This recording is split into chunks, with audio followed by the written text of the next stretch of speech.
अस्सलाम वालेकुम नाजरीन, प्रोग्राम में खुशामदीद। क्रिकेट के हवाले से डिबेट आप सुन ही रहे हैं कि बिग थ्री का मामला हो गया तो पाकिस्तान की क्रिकेट जो कि पहले ही होम ग्राउंड पर तो होती नहीं है और जो कि पहले ही बहुत ज्यादा मसाइल का शिकार है, वो बहुत ज्यादा मसाइल का शिकार और ज्यादा हो जाएगी और पाकिस्तान को बड़ा डट के खड़ा होना चाहिए। अभी जो इजलास हुआ है थोड़ी देर पहले, उसकी तफसीलात आप देख ही रहे हैं। जो ब्रेकिंग न्यूज थी वो भी आपने देखी कि फिलहाल मौखर किया गया है, बराबरी की सतह पर फंड्स देने की भी बात की गई है, मौके देने की भी बात की गई। फिर मौखर क्यों किया है? मौखर करने का अगले महीने इस पर फैसला करने का क्या ये मतलब है कि जी आप बैठ के जरा लॉबिंग कर लें, पाकिस्तान को भी मना लें, बांग्लादेश को भी मना लें। भारत की तरफ से आज धमकी भी दी गई जो कि इंडियन मीडिया ने रिपोर्ट की कि अगर बांग्लादेश नहीं मानता बिग थ्री के फॉर्मूले पर तो हम बांग्लादेश का दौरा नहीं करेंगे। तो ये एक महीना क्या मजीद लॉबिंग के लिए मजीद दिया गया है कि जी आप दूसरे ममालिक को मना लें और बिग थ्री का फॉर्मूला जिसमें कहा जा रहा है कि पहले एक मुल्क होना था एक्स्ट्रा और अब दो होंगे, उसके लिए मान लिया जाए। और ये वाकईतन हमारी क्रिकेट को खतरे में डालता है। दो किस्म की बातें इस पे की जा रही हैं कि जी इस पर गैरत की बिल्कुल नहीं बात की जानी चाहिए, पाकिस्तान को बार्गेन करना चाहिए, जितना ज्यादा एक्सट्रैक्ट कर सकता है, अच्छी सीरीज ले सकता है, भारत ने ऑफर कर दी है, उसमें जितना बिजनेस एक्सट्रैक्ट कर सकता है इस मामले पर पाकिस्तान बात करे, क्योंकि पाकिस्तान के हालात अच्छे नहीं है। क्रिकेट पाकिस्तान की बहुत अच्छी है बट क्रिकेट बोर्ड के हालात पाकिस्तान के हिस्टोरिकली नहीं अच्छे रहे। या फिर ये कि दूसरी जो राय है वो यही है कि जी पाकिस्तान को डट कर खड़े हो जाना चाहिए और पाकिस्तान को ये बिल्कुल नहीं होने देना चाहिए। तो इन तमाम चीजों पर आज गुफ्तगू होगी। बड़ा अच्छा पैनल हमारे साथ मौजूद होगा। आमिर सुहेल साहब होंगे, साबिक क्रिकेटर, मुश्ताक अहमद साहब होंगे, साबिक क्रिकेटर, मिर्जा इकबाल बेग साहब होंगे, आसिफ खान साहब होंगे। एक ब्रेक मुझे प्रोग्राम में शामिल करना है, ब्रेक के बाद मैं इन सबसे गुफ्तगू का सिलसिला जारी रखूंगा। प्रोग्राम में दोबारा खुश आमदीद नाजरीन। जैसा कि मैं प्रोग्राम के इंट्रो में जिक्र कर रहा था, आज क्रिकेट पर हम बड़ा तफसीली गुफ्तगू करेंगे। पाकिस्तान के जबरदस्त साबिक स्टार्स मेरे साथ मौजूद हैं। आमिर सुहेल साहब लाहौर से ज्वाइन कर रहे हैं, सर बहुत शुक्रिया। मुश्ताक अहमद साहब लाहौर से ज्वाइन कर रहे हैं, आपका बहुत शुक्रिया। कराची से हमें मिर्जा इकबाल बेग साहब ज्वाइन कर रहे हैं, आपका बहुत शुक्रिया। और हमें आसिफ खान साहब भी ज्वाइन करेंगे, उनका भी बहुत शुक्रिया। मैं आमिर सुहेल साहब, एक ऐसे वक्त में जबकि ये कह दिया गया कि जी इस पर फैसला बाद में होगा और साथ साथ ये भी कहा गया है कि तमाम मुल्कों को इक्वल अपॉर्चुनिटीज दी जाएंगी, आज की जो बात हुई है, आपको लगता है ये फैसला सिर्फ मौखर हुआ है या फिर वाकईतन अब ये नहीं हो पाएगा बिग थ्री वाला मामला? देखिए, ये सबसे पहले तो पाकिस्तान की ये बहुत बड़ी जीत है कि इन्होंने ये सारा जो है मामला डिफर करवाया, क्योंकि पाकिस्तान की मेन स्ट्रेटजी और साउथ अफ्रीका वगैरह की मेन स्ट्रेटजी ये थी कि किसी तरह इसको डिफर कराया जाए और बाकी जो ममालिक हैं जो थोड़ा सा रिलक्टेंट हैं इस बिग थ्री वाले आइडिया से, उनको अपने साथ मिला के आईसीसी में भरपूर इसकी मुजामत की जाए। तो मेरा ख्याल है राउंड वन जो है वो पाकिस्तान, साउथ अफ्रीका, बांग्लादेश और वेस्ट इंडीज ने जीता, इसमें कोई शक नहीं है। और जैसे जैसे ये टाइम होगा इसके ऊपर डिलिब्रेशन होगी, बाकी मुल्कों में भी जब ये डिस्कशन आम होगी, तो मेरा ख्याल है कि ये जो तीन कंट्रीज हैं इनको एम्बैरस होना पड़ेगा। क्योंकि देखिए जो इन्होंने कहा हुआ है कि हम चाहे जो भी करें हम रेलीगेट नहीं होंगे, हमें जो चंक है प्रॉफिट्स का वो ज्यादा मिलना चाहिए। इंग्लैंड की टीम पाकिस्तान से व्हाइट वॉश हुई 2012 में, रीसेंट पास में, अभी वो ऑस्ट्रेलिया में जाके व्हाइट वॉश हो रहे हैं, तो वो किस तरह अपना क्लेम ये कर सकते हैं? इट्स इलॉजिकल कि हम चाहे बुरा भी खेलें हम रेलीगेट नहीं हो सकते जो दो टियर का है। ये जो सारा आइडिया है ये बेसिकली फार फेच्ड है और ये होप कर रहे थे कि ये अब प्रेशर टैक्टिक्स इस्तेमाल करके तो ये अपने हक में करवा लेंगे। मेरा ख्याल है कि ये नहीं होना था और पाकिस्तान क्रिकेट बोर्ड को मुबारकबाद देनी चाहिए कि उन्होंने लोगों की उमंगों के मुताबिक और जो क्रिकेट के फैंस हैं उनकी उमंगों के मुताबिक जाके ये केस लड़ा और जो डिफर हुआ है, मेरा ख्याल है राउंड वन पाकिस्तान और साउथ अफ्रीका वगैरह जीते हैं। आपको क्या लगता है फिर राउंड वन का तो फैसला हो गया बट इवेंचुअली ये जो इंडिया की तरफ से भी कहीं लालच और कहीं धमकी, बांग्लादेश को कह दिया कि जी हम नहीं आते फिर आपके पास होम सीरीज खेलने, 15 साल से खुद तो बुलाया ही नहीं है जब से बेचारे को टेस्ट स्टेटस मिला है, पाकिस्तान को सीरीज ऑफर कर दी है। ये जो कॉम्बिनेशन है धमकी का और लालच का, ये वर्क कर जाएगा या आपके ख्याल में राउंड टू, राउंड थ्री, आगे जो राउंड्स होंगे वो भी बिग थ्री को एम्बैरस ही होना पड़ेगा? देखिए, जब आप at the same time carrot को डैंगल करते हैं और साथ में धमकी देते हैं, इसका मतलब यह है कि जो आप केस लड़ रहे हैं वो काफी ज्यादा वीक है। और जब आप इस तरह की ओछे हथकंडों पे आ जाएं तो साफ पता लग रहा है कि आप जो हैं वो लूजिंग ग्राउंड के ऊपर आ गए हैं। और वैसे भी ये इंडिया का जो क्लेम है कि जी हम मार्केटिंग में 80% रेवेन्यू जो है वो कंट्रीब्यूट करते हैं, ये बिल्कुल फार फेच्ड है। देखिए, ESPN जो है, जो इस वक्त जिसके पास ब्रॉडकास्टिंग राइट्स हैं इंटरनेशनल क्रिकेट के, ICC के जितने भी इवेंट्स हैं, वो अमेरिकन कंपनी है। उन्होंने जब देखा कि क्रिकेट जो है एक ग्लोबल गेम है, उन्होंने सिंगापुर में आके अपना जो है वो हेड ऑफिस बनाया। उसके बाद अब आप देखिए, जब जो ESPN वाले हैं वो जब ब्रॉडकास्टिंग राइट्स लेते हैं तो वो पाकिस्तान में भी बेचते हैं, वो साउथ अफ्रीका में भी बेचते हैं, वो इंग्लैंड में भी बेचते हैं और वो पूरी दुनिया में बेचते हैं और वो पैसा कमाते हैं। उन्होंने भी अपना बिजनेस बनाया हुआ है।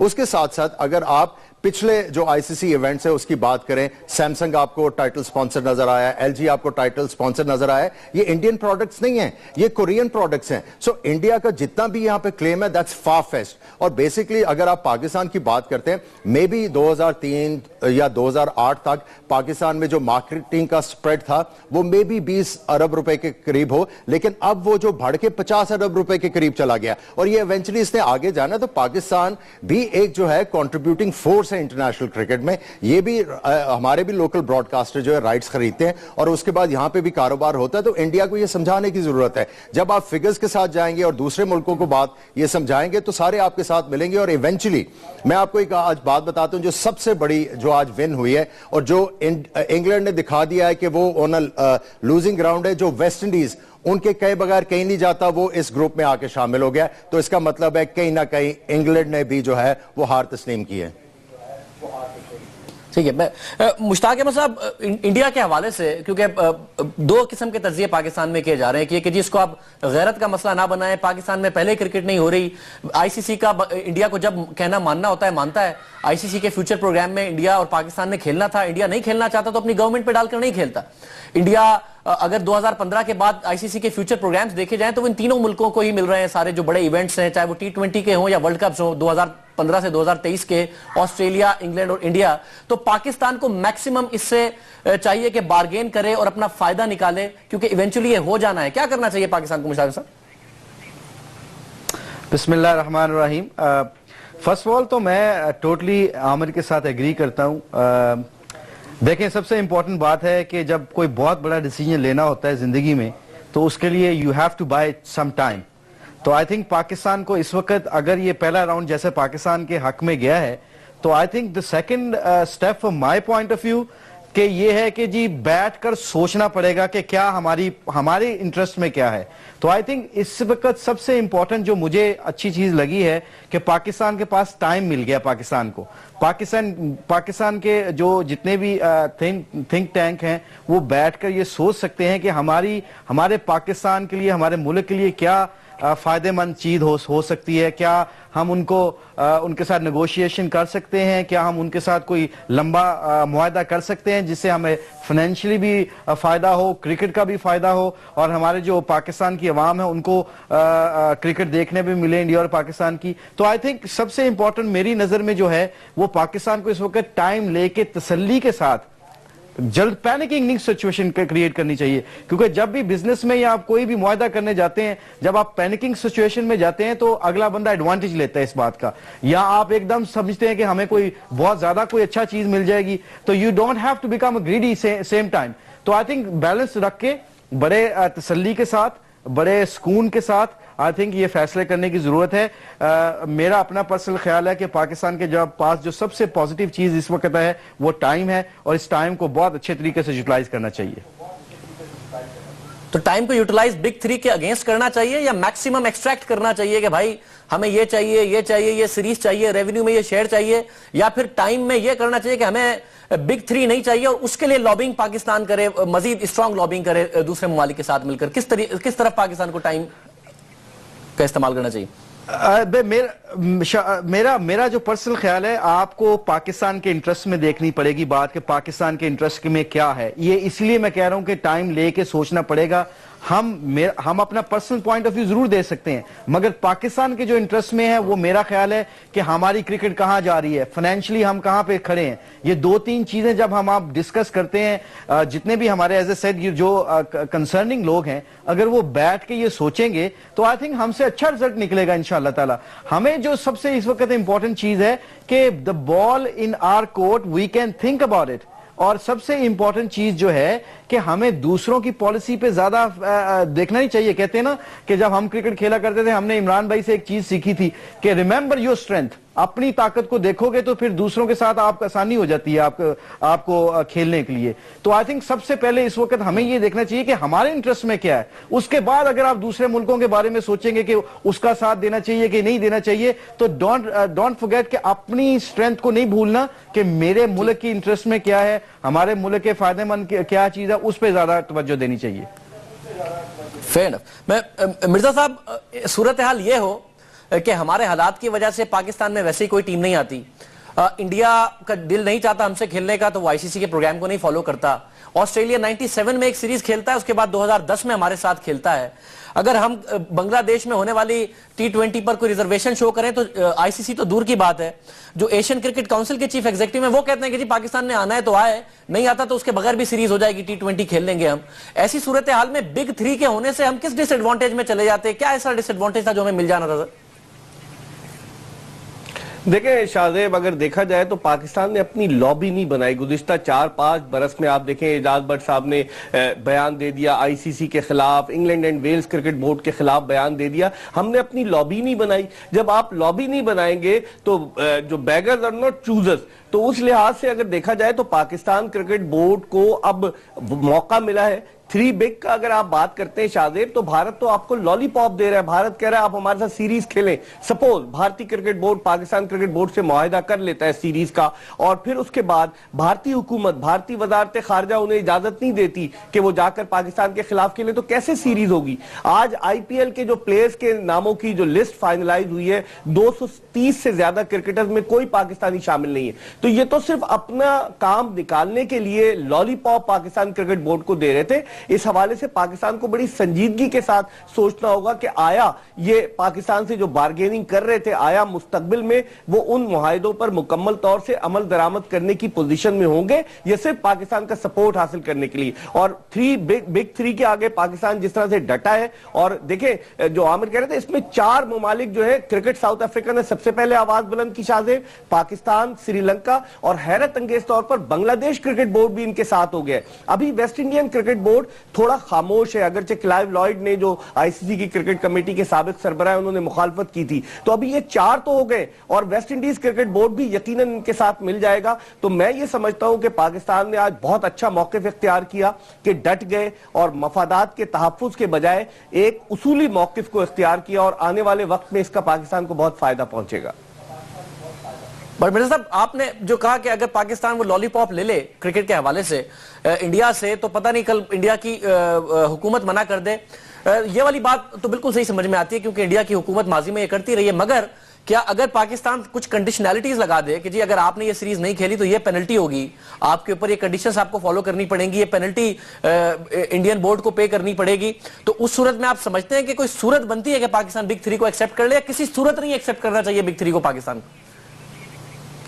शायद मेरी राय में तो किसी सूरत बिग 3 को एक्सेप्ट नहीं करना चाहिए। जिस तरह आमिर सोहेल कह रहे थे कि इंग्लैंड किधर से बिग 3 आ गया, 2012 में पाकिस्तान ने व्हाइट वॉश किया, अभी ऑस्ट्रेलिया में इंग्लैंड का क्या हशर हुआ। और उस लिहाज से आप भारतीय क्रिकेट टीम की परफॉर्मेंस देख लें, कौन सी टेस्ट रैंकिंग में, इस वक्त टेस्ट रैंकिंग में साउथ अफ्रीका की टीम नंबर 1 है। भारत आज न्यूजीलैंड से जो है वहां पर भी वनडे सीरीज हार गया। अपने घर का शेर है, 8 महीने भारत अपने मुल्क में क्रिकेट होती है जिसमें आईपीएल भी शामिल है और उसके अलावा दीगर ममालिक के खिलाफ सीरीज जिनमें वो कामयाबी हासिल करता है। जब भारत अपनी सरजमीन से बाहर निकलकर किसी मुल्क के खिलाफ सीरीज खेलता है, जिद्दोजहद में मसरूफ नजर आता है। अभी साउथ अफ्रीका के खिलाफ सीरीज में मिसाल देख लें भारत की। तो हमें बिग 3 को किसी सूरत एक्सेप्ट नहीं करना चाहिए शाहजेब। 1989 में यह वीटो पावर खत्म हुई थी जब ऑस्ट्रेलिया और इंग्लैंड की दादागिरी थी क्रिकेट पर। उसके बाद से अब आप देखें 24 बरस तक यह सिलसिला चलता रहा। अब अचानक भारत को ख्याल आ गया कि जिसने उनकी वीटो पावर खत्म कराने में पाकिस्तान का भरपूर अंदाज से साथ दिया था, इस मरहले पर पाकिस्तान को डट जाना चाहिए,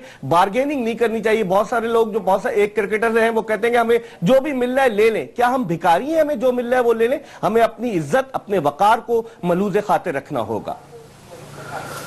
मैं आसिफ खान साहब की तरफ भी जा रहा हूं। आसिफ खान साहब, आमिर सुहेल साहब से जब मैं गुफ्तगू कर रहा, आमिर सुहेल साहब ने बड़े नंबर्स के साथ बताया कि जो भारत का क्लेम है कि 80% हम रेवेन्यू कंट्रीब्यूट करते हैं, उसमें जब मुख्तलिफ चीजें आप देखी जाएं, इदारों की ओनरशिप देखी जाए तो ऐसा मामला नहीं है। और यहां पर इस वक्त ऑलमोस्ट कंसेंसस है मेरे पास कि जी ये जो कुछ लोग कह रहे हैं कि पाकिस्तान बार्गेन कर ले और हम कोई भिखारी नहीं है कि हम इससे फायदा उठा लें सूरत हाल से। आप समझते हैं कि आज जो हुआ ये पाकिस्तान की, साउथ अफ्रीका की, वेस्ट इंडीज की फतह है और श्रीलंका की, और इसको आगे भी इसी तरीके से लेके चलना चाहिए? देखिए शाहजेब, अगर पता है पाकिस्तान की तो आईसीसी ने क्लियर इस वक्त मौकफ नहीं अपनाया। जो आज आईसीसी की रिलीज आई है उसके मुताबिक ये है कि जो आइंदा इजलास होगा उसमें इस मामले पर मजीद बातचीत की जाएगी। तो मेरे हिसाब से इसमें दो पहलू हैं।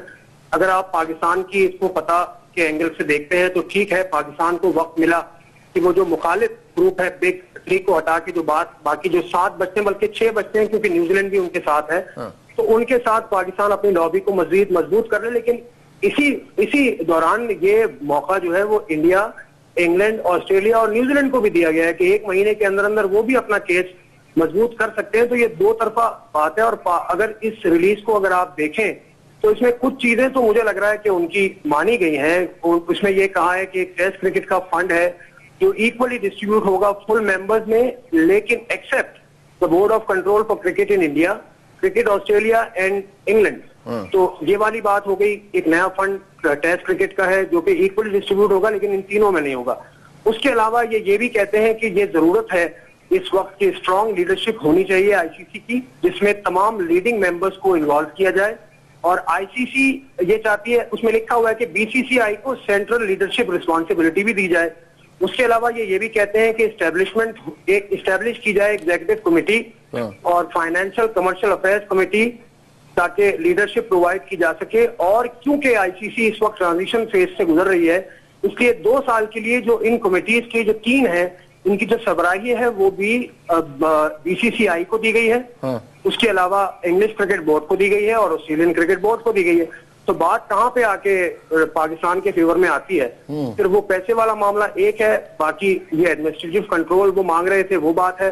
तो ये बातें आपके सामने, ये अभी इस रिलीज के अंदर लिखा हुआ है। तो इसमें पाकिस्तान की आसिफ साहब ये जो मामला है, क्योंकि प्रेस रिलीज मेरे सामने, आमिर सुहेल साहब ये मुकम्मल फतह फिर कैसे हुई जो आसिफ खान साहब बता रहे हैं कि प्रेस रिलीज में ये बातें भी साथ साथ लिख दी गई हैं? देखिए, ये प्रेस रिलीज जो है अब कुछ लोगों ने अपनी फेस सेविंग तो करानी है, लेकिन बात यह है कि असूली मौकफ जो है वो उसके ऊपर सबको जो है पाबंद रहना चाहिए।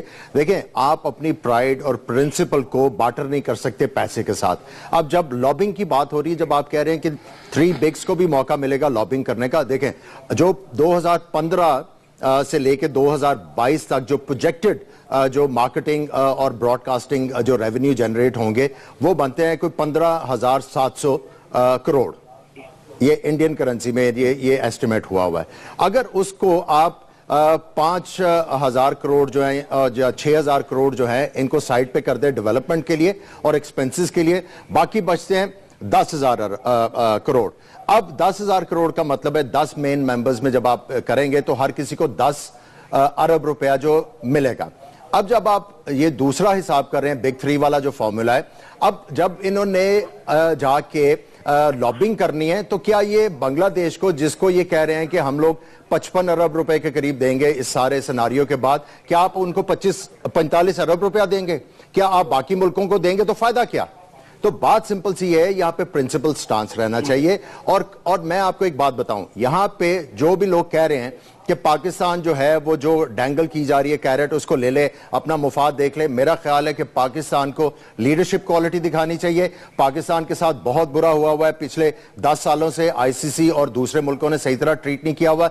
जब पाकिस्तान अपनी स्ट्रेंथ गेन करेगा इस सारे सिनारियों में, तो मैं आपको बताता हूं कि इंडिया भी आएगा और दूसरे मुल्क में भी आएंगे पाकिस्तान में। यह पाकिस्तान को मौका प्रिंसिपल स्टांस के ऊपर रहना चाहिए और बिल्कुल नहीं खोना चाहिए। और मैं आपको गारंटी कर रहा हूं, अगर पाकिस्तान यहां पे डटा रहा तो पाकिस्तान एक फोर्स इमर्ज होगी आईसीसी में और पाकिस्तान की बात को सारे रिस्पेक्ट के साथ देखेंगे।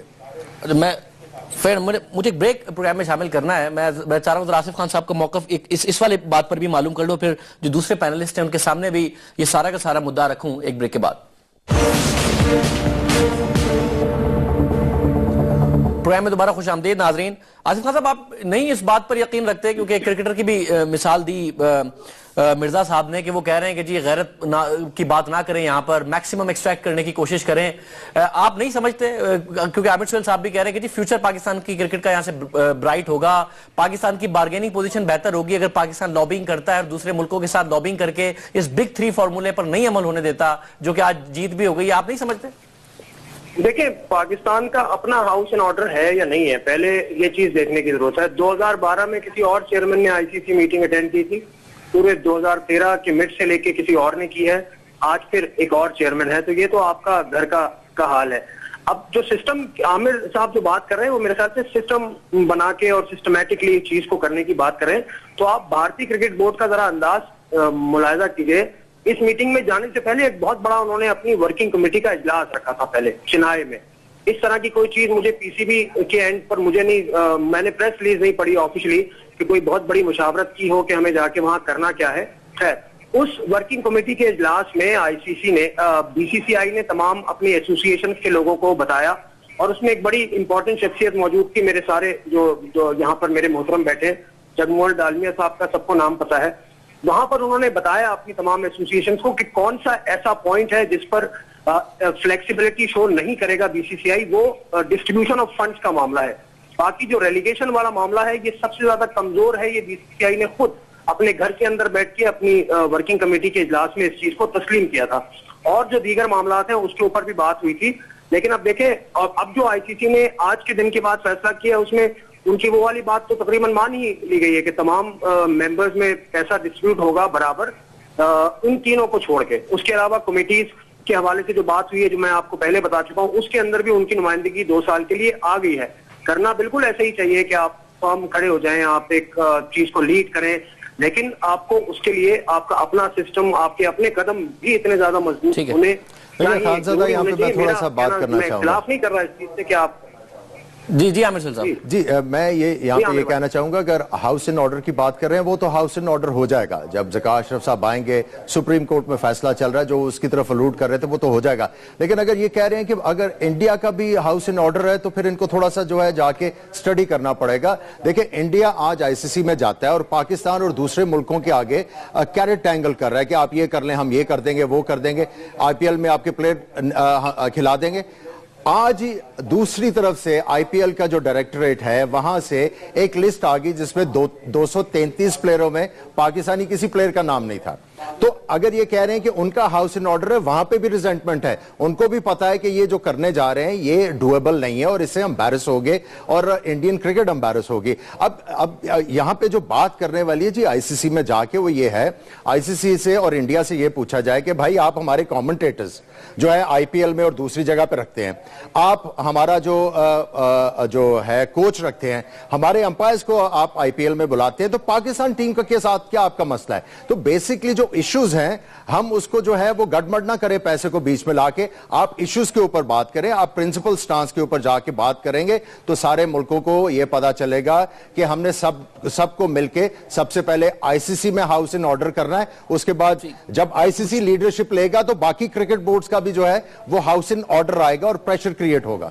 अच्छा, मैं मुझे जरा मौका, मुश्ताक अहमद साहब, जो नजम सेठी साहब जो अभी साबिक चेयरमैन हो गए हैं, वो अपने प्रोग्राम में ये बात बता रहे थे कि आईसीसी के इजलास में इंडिया बारहा ये कहता रहा कि जी हम तो 80% कंट्रीब्यूट करते हैं, जिसकी हकीकत अभी आमिर सुहेल साहब ने खोल दी। 80% हम कंट्रीब्यूट करते हैं और कोई मेंबर नहीं बोला। जब आईसीसी में इतना क्लाउट हो इंडिया का तो ये मुमकिन है कि हम बिग 3 को अपोज भी करें और उन तमाम चीजों पर भी जाके इक्वली बार्गेन करें कि हमारे प्लेयर क्यों नहीं आते आईपीएल में, आप हमसे क्रिकेट क्यों नहीं खेलते, आप फ्यूचर जो प्रोग्राम है उसको क्यों नहीं फॉलो करते। ये दोनों चीजें एक साथ कर सकता है पाकिस्तान? देखिए सबसे इंपॉर्टेंट बात जो है ना, यही इसी वक्त टाइम है कि जैसे मिर्जा इकबाल साहब ने कहा था कि प्रिंसिपल पर और अपने असूलों पर सम टाइम आपको खड़ा होना पड़ेगा। ये सम टाइम पैसा सब कुछ नहीं होता, बंदे के असूल भी कुछ होते हैं। मैं आसिफ साहब की बात पे आता हूं, उनकी बात मुझे एक अच्छी लगी है। जब मैं अपने घर का खुद मजाक उड़ाता हूं, मेरे घर के सिस्टम अच्छे नहीं है, तो मेरी बात याद रखिएगा कि मेरे हमसाये कभी मेरा ख्याल नहीं रखेंगे, वो हमेशा अब्यूज करेंगे मेरे सिस्टम को। तो हमारे सिस्टम को पहले खुद अच्छा बनाना पड़ेगा। ये देखिए कि हमारे 3 चेयरमैन 3 डिफरेंट मीटिंग्स अटेंड करते हैं। I am not saying that मुझे ये इतना मैथमेटिकली नहीं पता जिस तरह आमिर ने पूरा प्लान किया हुआ है और इनको पता है पूरा, मैं इनको अप्रिशिएट करता हूं इस बात पे। मगर हमारे सिस्टम में देखें पिछले 7 साल से, I am sorry I don't want to be negative here, पिछले 5-7 साल से कितने हमारे कप्तान बदल चुके हैं, हमारे कितने चेयरमैन बदल चुके हैं। तो ये बाहर वाली दुनिया को नहीं पता चलता कि ये हमारे खुद के अंदर के सिस्टम ऐसे हैं, तो we can abuse them, we can take the advantage out of them. मगर ये जब तक हमारे खुद के सिस्टम सही नहीं होंगे, हम अपने प्रिंसिपल्स को और अपने असूलों को कहां मनवाएंगे? हमारे खुद के असूल और प्रिंसिपल तो मिलते ही नहीं है, तो हम बाहर जाके लड़ें। इस बात पे हमें सबसे पहले इंपॉर्टेंट चीज है, हमें गोल प्लान बनाना पड़ेगा, स्ट्रेटजीज बनानी पड़ेगी कि क्या करना है इस वक्त। जैसे बड़ा सिंपल सी बात है, either you have to stand up on your principles और यू हैव टू गो जी हिकमत और बसीरत के साथ हम काम करें कि जी हमारे पाकिस्तान के लिए क्या फायदा है। पाकिस्तान की देखें, मुझे फॉर एग्जांपल मैं अपनी मिसाल देता हूं, मुझे एक फ्रेंचाइज ने ऑफर की हुई है कि जी आप आके हमारी टीम की कोचिंग करें। अगर मेरे प्रिंसिपल ये कहते हैं मुझे कि मेरे मुल्क के लिए मैं बदनामी का बायस बनूंगा या मैं अच्छाई का बायस बनूंगा, तो मुझे चूज करना है, ये मेरे the ball in my court. तो मुझे वो देखना पड़ेगा कि मैं अपने मुल्क के साथ जाता हूं कि मैं पैसे के पीछे जाता हूं। अभी मुझे ये बताए ना कि कितने लोग मुझे सवाल करते हैं कि जब हम बाहर जाते हैं खेलते हैं कि why you not serving your country. मैं 5 दफा खुद जाके अपने क्रिकेट बोर्ड वालों के साथ मिला हूं और उनसे जाके कहा है कि जी मुझे छोड़े, मैं इंग्लैंड के साथ काम कर रहा हूं, अभी मेरा कॉन्ट्रैक्ट है 2 साल 15 तक, मगर मैं अंडर 17 और अंडर 19 में जाके काम करना चाहता हूं। I want to serve my country. जब यहां तक हम पैशनेट हैं अपने मुल्क के बारे में, तो हमारे सबसे पहले के खुद को स्टैंडर्ड सही करना पड़ेगा। जैसे आमिर, अगर बिल्कुल आमिर की मैं बात बताता हूं, 15 साल में इनके साथ खेला हूं, ये जेन्युइन है। अगर मुझे पता है ये कोई काम कर सकते हैं तो I should raise my voice for him. तो हमारे सबसे पहले सिस्टम में ये होना चाहिए कि बीइंग नेशन, हमें जब हमारे कोई बंदा खड़ा होता है, तो लीडर खड़ा होता है, तो we have to support him, चाहे वो गलत हो सम टाइम, मगर some time we have to support. That's national policy should be like that.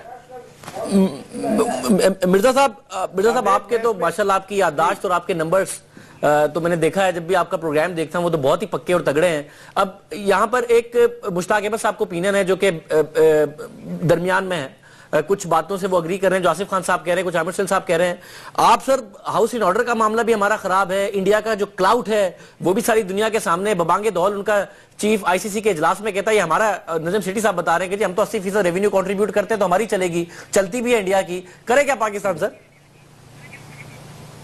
Shahzeb, आप देखें 1999 से लेकर अब ये 2014 शुरू हो गया है, गुज़िश्ता 14 बरस में 9 चेयरमैन आए हैं पाकिस्तान क्रिकेट बोर्ड के।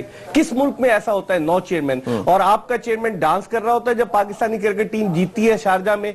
आपका चेयरमैन आके ये कहता है कि जी मैंने आवाज बुलंद की। मिर्जा साहब जीतने पे ही कर रहा है ना, हारने पे तो डांस नहीं कर रहे, इसमें भी एतराज कर रहे हैं, जीतने पे ही डांस कर रहे हैं। नहीं, हारने पे तो वो ट्विटर अकाउंट अपना बंद कर देते हैं, फिर उसके बाद वो किसी से बात नहीं करते, और जब जीतते हैं तो गन्ना चुप्पो वो ट्विटर पे ट्वीट करते हैं। ये चेयरमैन को जेब देता है? या वो ये कहते हैं कि मैं वेस्ट इंडीज जा रहा हूं, खिलाड़ियों को जो है उनमें एनर्जी लाऊंगा, उनका मोरल अप करूंगा? ये कहां होता है? हमारी बदकिस्मती ये है कि हमारे यहाँ बहुत से ऐसे लोग क्रिकेट बोर्ड के चेयरमैन बने कि जिन्हें क्रिकेट की अलिफ बे भी नहीं पता, और वो क्रिकेट बोर्ड को रिप्रेजेंट करते हैं। जब वो आईसीसी में जाकर क्रिकेट बोर्ड को रिप्रेजेंट करेंगे शाहजेब, तो वहां पर जो आईसीसी में लोग आ रहे हैं वो बड़े सीजन कैंपेनर्स होते हैं, वो इस तरह की चीजें नहीं बर्दाश्त करेंगे। अभी मैं ये देख रहा था आईसीसी का प्रेस रिलीज, इस प्रेस रिलीज का मैं आसिफ खान की इस बात से इत्तेफाक करूंगा कि बहुत सी चीजें उस ड्राफ्ट में जो थी वो इस प्रेस रिलीज में नजर आ रही हैं। उन्होंने कहा कि लीडरशिप का फुकदान है 5वां पॉइंट, और लीडरशिप जो है वो बीसीसीआई के गिर्द इन्वॉल्व करेगी। तो क्या भारत में लीडरशिप ज्यादा है,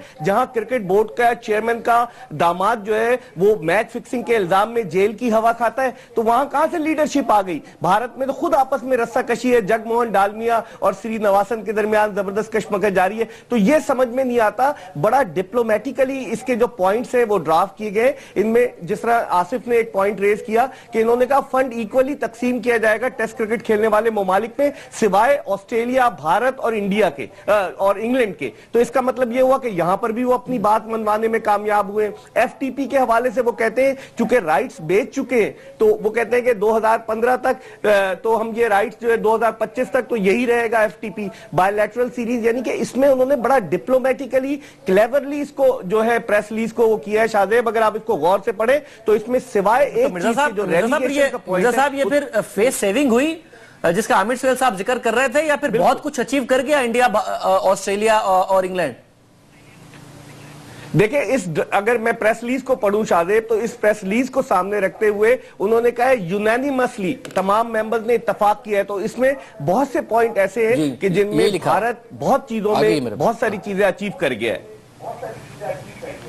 बहुत सारी चीजें अचीव करी। मैं जरा एक ब्रेक लेता हूं और उसके बाद ये सारा मामला मैं कोशिश करता हूं कि इंडिया से भी किसी कोई जर्नलिस्ट या फॉर्मर क्रिकेटर हमारे साथ मौजूद हो। एक ब्रेक और उसके बाद बातों का सिलसिला जारी रखते हैं।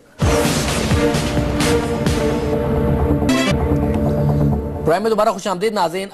आमिर सुहेल साहब, अब ये किसकी फतह हुई? मिर्जा साहब ने जिक्र करे थे प्रेस रिलीज का, जिसमें फंड्स का कह दिया गया कि इक्वली डिस्ट्रीब्यूट होगा एक्सेप्ट इंडिया, ऑस्ट्रेलिया और इंग्लैंड के अलावा, और एक इस बात पर अग्रीमेंट है कि आईसीसी को एक स्ट्रांग लीडरशिप प्रोवाइड की जाएगी जिसमें सेंट्रल रोल होगा बीसीसीआई का, इंडियन क्रिकेट बोर्ड का। अभी रिसेंट पास में मेरा ख्याल है प्रेसिडेंट थे शरद पवार, वो कौन सी लीडरशिप प्रोवाइड कर गए थे आईसीसी और इंटरनेशनल क्रिकेट में। और जहां तक आप ये आईसीसी का जो ये एलामिया है इसकी बात करें, ये कंफ्यूजिंग है। एक तरफ ये कह रहे हैं मामला डिफर हो गया, दूसरी तरफ ये कह रहे हैं ये यूनानिमसली इसको अग्री कर लिया गया। Unless until you hear from horses mouth, आप इसके ऊपर कॉमेंट नहीं कर सकते। आपको पाकिस्तान का मौकफ या साउथ अफ्रीका का मौकफ सुनने से पहले या इंडिया का मौकफ सुनने से पहले इसके ऊपर कमेंट नहीं कर सकते, क्योंकि ये सारा कुछ कंफ्यूजिंग हो गया। मगर आपको लगता है कि ये जो साउथ अफ्रीका, श्रीलंका, पाकिस्तान को हटा के जो दूसरे मुमालिक हैं, ये आखिर तक इसके खिलाफ, बिग थ्री के खिलाफ फाइट करेंगे, या फिर इनको भी किसी तरीके से लालच और धमकी का कॉम्बिनेशन करके इनको भी कमजोर किया जा सकता है? सबसे पहले तो बांग्लादेश को अंडरस्टैंड ये करना है कि अगर इंडिया उनको एशिया कप या T20 वर्ल्ड कप दिलवा रहा है तो उसका मतलब यह है कि वो पाकिस्तान को होस्ट नहीं करना चाह रहा। अगर वो पाकिस्तान को ये दो बड़े टूर्नामेंट में होस्ट कर लेता है तो पाकिस्तान का जो क्लेम है बहुत ज्यादा स्ट्रांग हो जाता है बायलैटरल सीरीज का, तो वो उसको अवॉइड कर रहे हैं। तो आपको नजर आना चाहिए कि ये मुल्क जो है पाकिस्तान से शाये हुए है, ये क्या लीडरशिप प्रोवाइड कर सकता है इंटरनेशनल क्रिकेट में। तो ये काफी बड़ा इसके ऊपर क्वेश्चन मार्क है। आई थिंक जिस तरह मैंने पहले कहा कि इलामिया को तो सामने रखना है, लेकिन आपको हॉर्सेस माउथ से भी सुनना है कि अंदर क्या हुआ। अगर ये इलामिया उनके फेवर में जा रहा है आपके ख्याल में, तो पाकिस्तान और ऑस्ट्रेलिया के जो हेड्स हैं उनकी लड़ाई क्यों हुई? बांग्लादेश को धमकियां क्यों दी जा रही हैं कि हम जो है एशिया कप और T20 वर्ल्ड कप नहीं खेलने आएंगे? So this has become all confusing. हमें थोड़ा सा वेट करना पड़ेगा to make a real comment. ये आप सही कह रहे हैं कि मामला आज बड़ा गर्मा गर्म रहा इजलास में, जो रिपोर्ट्स आई हैं वो भी है। मुश्ताक अहमद साहब, आपको लगता है कि इवेंचुअली मामला ये बिग थ्री के फेवर में हो जाना है और इसका आगाज इस प्रेस रिलीज से हो गया, या फिर आईसीसी में ये जो दूसरे प्लेयर्स हैं, इनकी दूसरे मुमालिक हैं, इनकी ज्यादा चलने वाली आने वाले दिनों में? नहीं, वो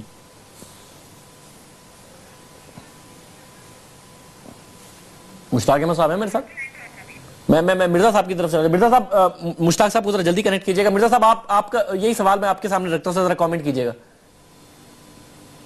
देखिए शाहजेब, जो ये प्रेस रिलीज मैंने देखा, ये आईसीसी का प्रेस रिलीज है और क्रिकेट की ऑफिशियल वेबसाइट क्रिक इन्फो पर है। इस प्रेस रिलीज को जो मैंने थॉरोली पढ़ा है, तो उससे तो लगता है सिवाय एक पॉइंट के जिसमें इन्होंने जो ड्राफ्ट दिया था, जो मुसव्वदा दिया था कि रेलीगेशन होगी टेस्ट क्रिकेट की टीमों को, वो उसके अलावा बकिया सारे पॉइंट्स वही हैं। इन्होंने ये कहा है कि एक एग्जीक्यूटिव कमेटी बनेगी। पहले भी उस ड्राफ्ट में था कि एग्जीक्यूटिव कमेटी में 3 मेंबर तो भारत, उसके अलावा इंग्लैंड और ऑस्ट्रेलिया होंगे। तो उस लिहाज से तो इन्होंने घुमा फिरा कर चीजों को बड़े डिप्लोमेटिक अंदाज से प्रेजेंट किया है। और ऊपर उन्होंने लिख दिया है कि decisions were unanimously taken by the board members. तो ये बड़ा कंफ्यूजिंग है। अब इसके हवाले से हम लोग, अगर उन्होंने डिफर कर दिया, ये एक चाल है कि इन मुमालिक को खामोश कराया जाए या आइंदा आने वाले वक्त में इन मुमालिक को मजीद लालच देकर अपनी जानिब रागिब किया जाए।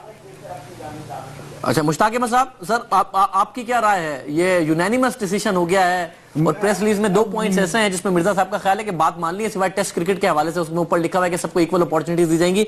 आपको क्या लगता है मुश्ताक साहब?